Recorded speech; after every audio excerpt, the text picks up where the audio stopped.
There are people out there doing things that you can't control. And when they do those things that you can't control and you feel terrible, then you think, well, they need to stop doing those things, and then I would feel better. But you can't make them, and so you just get more torn apart. Where if you say, all right, I can't make you do what I know you should do, but I can sure, just like when my computer doesn't work, I sure know that I want it to work. So as I see this inhumanity to man, I want more humanity to man. As I see this thing I do not want, I want this. And you help me to identify what life on planet Earth would be if it could be better than what you are causing it to be. And as out of that is born your idea, the source energy part of you is giving its undivided attention to this idea.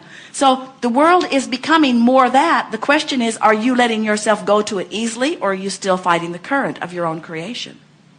Well, but on that, and I can understand it because I've come more and more to disassociate myself from murderers like George Bush and Hitler and Bundy and people like that, and they do what they do, and I can take that out of my reality. But my real problem, though, is because if there's no such thing as victims, because we all create our own reality, and that's with people and people. My real problem is when it comes to animals, because the animal is he or it. I mean, when I look at the cruelty of hunting and experimenting on animals and the things that people do to these creatures, and that's where I have the problem of saying, I can't allow that freedom. I have to rail against that. Well, and what is the animal's part in that? Here's the thing. When you used some carefully chosen words, you used the word murder, you used the name George Bush, you used the word Hitler, you used the word Bundy. You deliberately chose inflaming words to make your point, and made it.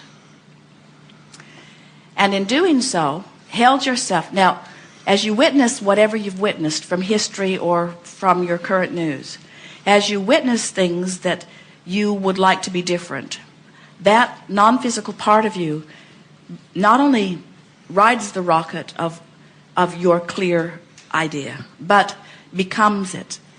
And then, as you use words like that, accurate as they may be, you separate yourself from what your view of life has caused you to become. Then you say, and I feel even more that way because I can sort of see how maybe people could create their own reality. Esther's mother worried about Esther when she was a child because she would watch the Western movies. And when the cowboys would go over the cliff, Esther's only concern was for the horses. And her mother said, Esther, don't you care about the cowboy? And Esther said, no, he should have known better. He could have gotten off.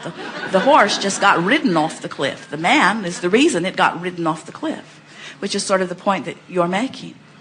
So we want to step back with you a little bit and remind you that whether you are human or whether you are animal, that you were non-physical energy before you came into this physical experience. And so you all came with deliberate intention.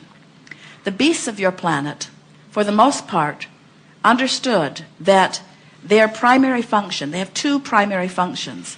Energy balancing is one, because they stay in a place of pure positive energy regardless of the conditions, unlike humans. And the other is they are a source of food for one another and for the food chain. So you may have heard us say this before, and it doesn't soothe you very much, but we're going to stick it in here anyway, that even if man could legislate in some way and get everyone to finally agree that you should not eat the flesh of animals, you will never get the animals to stop doing it. The big one will always eat the little one. The big fish will eat the little fish, and the lion will eat the gazelle. In other words, it's all part of the process. Excuse me, but they have to. We don't. Well, this is the point that Esther was making with her mother, but let us give you more to soothe you. So one day, Jerry and Esther, they had a herd of birds, chickens, and they raised them from little chicks that had come out of the eggs in the incubator, and each of them had a name. They even came to know which egg was laid by each hen. They were different colored eggs, a variety of different breeds of chickens. And there was one chicken that they named Renegade because she wouldn't stay in the fenced pasture. She always flew into the 5 acres next door, into the neighbor's yard. And the neighbors had 2 large dogs. And Esther would say to Renegade, Renegade, you're going to get eaten. And Renegade would say to Esther, I would rather be free, and I'm not worried about it, so don't you worry about it. And Esther would say, all right, Renegade, but those dogs are going to get you. And Renegade would say, I would rather be free for a minute than live a long life in bondage. That really is what Renegade said to Esther.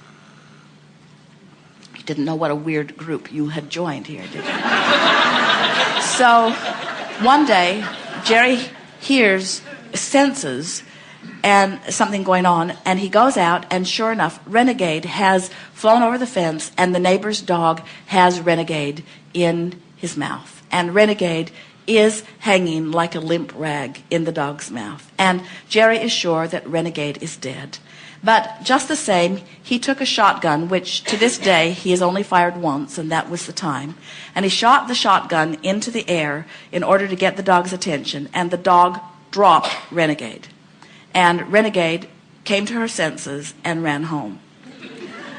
And we said, Renegade was not yet dead. She was just getting ready to be dead. In other words, Renegade, her inner being knew that this was it. In other words, she was in the jaws of someone who was going to have her for lunch. And so her consciousness had already withdrawn. And she was not going to have a negative experience. And it was, if Jerry had not intervened, Renegade would have become lunch for that dog, blissfully have become lunch for that dog, because she had already withdrawn her attention from it, you see.